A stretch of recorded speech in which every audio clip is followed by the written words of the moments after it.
Assalamu alaikum, salut à toi, c'est Khalid, bienvenue dans cette nouvelle vidéo. Aujourd'hui, on va voir comment ouvrir une société de conciergerie Airbnb de A à Z. Avant d'attaquer le contenu de cette vidéo, je t'encourage vivement à cliquer sur le pouce bleu en dessous de cette vidéo. Ton soutien est une force d'inspiration pour moi et me pousse à créer encore plus de vidéos enrichissantes pour cette chaîne. Si tu n'es pas encore abonné, n'hésite pas à le faire dès maintenant. Voilà, il suffit de trouver le bouton s'abonner et d'activer la clochette de notification. Ainsi, voilà, tu seras toujours informé de nos nouvelles publications. Merci pour ton encouragement. Dans mes prochaines vidéos, je vais partager avec toi des informations précieuses sur divers sujets comme l'investissement locatif, le business, la sous-location professionnelle, la conciergerie, mais aussi on va parler d'immobilier au Maroc et d'expatriation. Donc aujourd'hui, on va parler d'une activité que tu peux coupler du coup à la sous-location professionnelle. Il s'agit de la conciergerie Airbnb.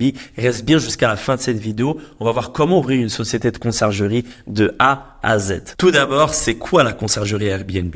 Donc, un service de conciergerie Airbnb est conçu pour les propriétaires possédant un ou plusieurs biens immobiliers destinés à la location courte durée. Voilà, c'est un service qui offre une gamme complète de services de gestion locative, incluant l'accueil des voyageurs, le ménage avant et après chaque location, la gestion des clés et des annonces et plus encore. L'objectif, bien évidemment, est de faciliter la vie des propriétaires en prenant en charge les aspects fastidieux de la location courte durée comme celle sur Airbnb, tout en améliorant vraiment l'expérience des voyageurs. Pour les propriétaires, l'avantage d'utiliser donc un service de conciergerie type Airbnb sont considérables. Voilà, optimiser le rendement d'un investissement immobilier, générer des revenus locatifs avec un minimum d'efforts, optimiser le rendement d'un investissement immobilier et générer des revenus locatifs avec un minimum d'efforts. Maintenant, pourquoi ouvrir un service de conciergerie Airbnb? Tout simplement parce qu'il s'agit d'un business qui ne nécessite pas donc un apport conséquent, ok?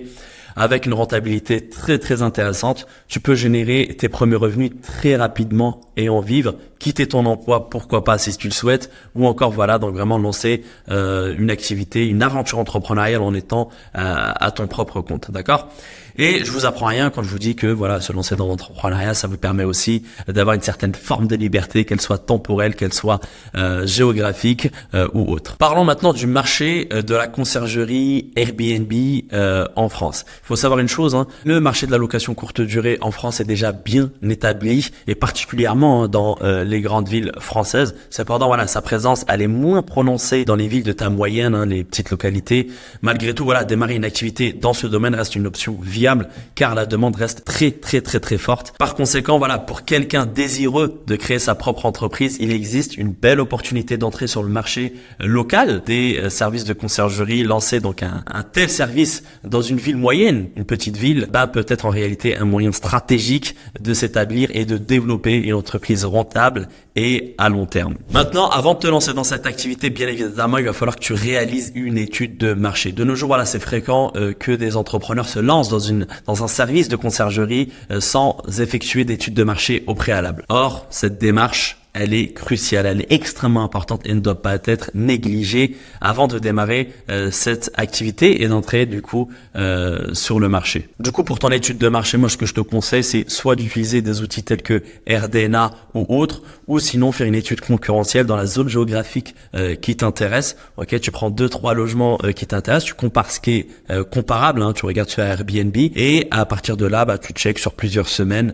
le prix moyen à la nuitée et le taux d'occupation moyen dans cette zone géographique. Ça va te donner un ordre d'idée, un chiffre d'affaires moyen que tu peux générer en te positionnant dans cette zone géographique, sachant que toi tu dois avoir vraiment cet état d'esprit en mode il faut que je fasse mieux que les logements que j'ai en comparaison, en prenant en compte que la commission moyenne d'une conciergerie tourne aux alentours de 20%, ça peut monter jusqu'à 30% pour certaines conciergeries. Tout dépend des prestations convenues avec le propriétaire. Mais on va tourner autour des 20% sur le chiffre d'affaires, donc des revenus générés par la location courte durée. Il existe également une part fixe, notamment pour couvrir les frais opérationnels et la logistique telle que le ménage, le déplacement. Ces frais sont généralement à la charge du client au moment de la réservation. C'est ce qu'on appelle des frais de service. Une fois qu'on a fait l'étude de marché, on va passer à l'étape 2, donc définir votre choix des prestations et votre cible. Avant toute chose, il faut définir les prestations que vous souhaitez proposer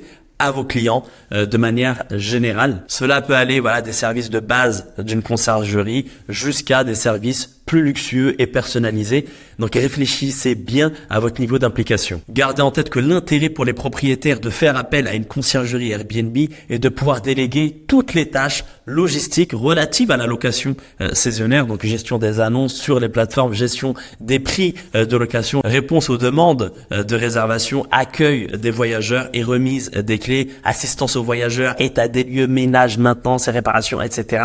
Et j'en passe. Donc voilà, c'est extrêmement important de se poser les bonnes questions pour derrière avoir des réponses à ces questions et voir quels services vous pouvez proposer en plus des services de base. La troisième étape, quelle forme juridique, quel statut pour ma conciergerie. Donc pour ouvrir une entreprise de conciergerie, c'est nécessaire de passer par un statut d'entreprise. Plusieurs options s'offrent à vous en réalité. Vous pouvez passer par une micro-entreprise ou même une société traditionnelle telle que une SAS, une SARL, une EIRL, etc. Ce qu'il faut savoir, c'est qu'en tant qu'auto-entrepreneur, on n'est pas assujetti à la TVA. Tandis qu'une personne morale, donc une société traditionnelle, peut récupérer la TVA sur les achats. Et aussi, il faut savoir, si vous êtes auto-entrepreneur, vous engagez aussi votre responsabilité personnelle en cas de préjudice dans les logements que vous gérez. Tandis que pour une entreprise traditionnelle, la responsabilité du bien n'est pas engagée. Maintenant, pour fixer le bon cadre juridique, il faut se rapprocher d'un expert comptable, bien évidemment. Il te posera un certain nombre de questions pour te diriger vers le statut le plus en adéquation avec tes objectifs, avec ta situation personnelle. La quatrième étape, identifier vos prestataires. Donc dans le cadre d'un service de conciergerie Airbnb, c'est extrêmement important de ne pas opérer en solo, bien évidemment, mais plutôt de s'associer avec divers partenaires pour vraiment assurer efficacement la gestion des locations. Donc moi je vous invite clairement, avant de vous lancer, de constituer un réseau fiable de fournisseurs pour des tâches telles que le ménage, la maintenance, les réparations, ainsi que la fourniture de linge, pourquoi pas serviettes de bain, draps, oreillers, etc. Et je t'apprends rien quand je te dis choisir des prestataires réactifs, flexibles et dignes de confiance. C'est extrêmement important parce que dans la location saisonnière, la location courte durée, les imprévus surviennent souvent et souvent à la dernière minute, comme les week-ends, en soirée. Donc établir et maintenir vraiment une bonne relation avec ses partenaires sur le long terme. Donc la qualité des prestations, en particulier le ménage, c'est un facteur clé dans le succès de ton activité de conciergerie. Donc je t'invite à ne pas sous-estimer cet aspect pour éviter les critiques négatives et la perte de clients. Mais aussi si tu ouvres une société de conciergerie en auto-entreprise et que vous faites appel à des partenaires, assurez-vous de ne pas être leur unique client. Donc la législation exige un minimum de 3 clients différents pour chaque prestataire. Donc si ce n'est pas le cas, vous pourriez être considéré comme leur employeur, ce qui impliquerait de devoir établir des contrats de travail et donc devoir payer des charges sociales. Ensuite, il y a la cinquième étape, trouver vos premiers clients. Une fois votre cadre juridique créé, votre business model travaillé, vos choix de prestations identifiés et vos prestataires trouvés, vous êtes en mesure de chercher vos premiers clients à travers un plan marketing, en faisant du porte-à-porte par exemple, en distribuant des flyers, en approchant des agences immobilières, Le Bon Coin par exemple aussi, voire même contacter directement les propriétaires via la plateforme Airbnb. Je vais vous donner quelques conseils pour renforcer justement votre crédibilité auprès des propriétaires.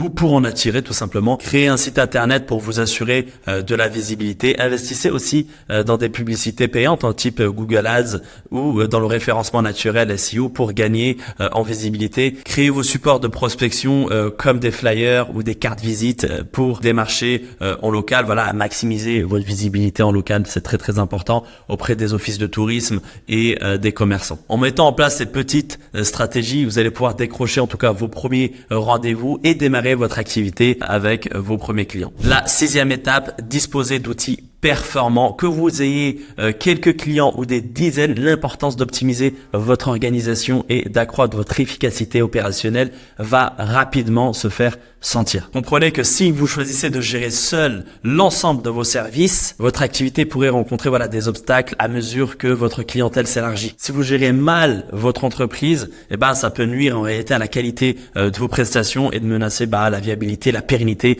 de votre service de conciergerie. Donc je vous conseille vivement temps, en tout cas voilà, d'utiliser les outils qui existent, des outils performants pour la gestion des annonces de location, la communication avec les voyageurs, l'organisation des arrivées, départs, la planification des tâches de ménage, des réparations et autres interventions nécessaires. Voilà, ces outils-là vont vraiment vous aider donc à gérer vraiment toutes les opérations logistiques liées aux locations courte durée de façon fluide et optimisée. Voilà, on arrive à la fin de cette vidéo. En tout cas, si tu es intéressé par en savoir davantage, je te recommande vivement de t'inscrire à ma prochaine conférence en ligne qui se trouve dans la description de cette vidéo. Là, je vais te détailler vraiment comment lancer ton activité de sous-location professionnelle. On va parler aussi de conciergerie, on va parler aussi d'entrepreneuriat. Donc, je t'invite à t'inscrire. Si cette vidéo t'a plu, encore une fois, vraiment, je t'invite à la partager, à commenter si tu as des remarques. Et moi, je te dis à très bientôt. Assalamu alaikum.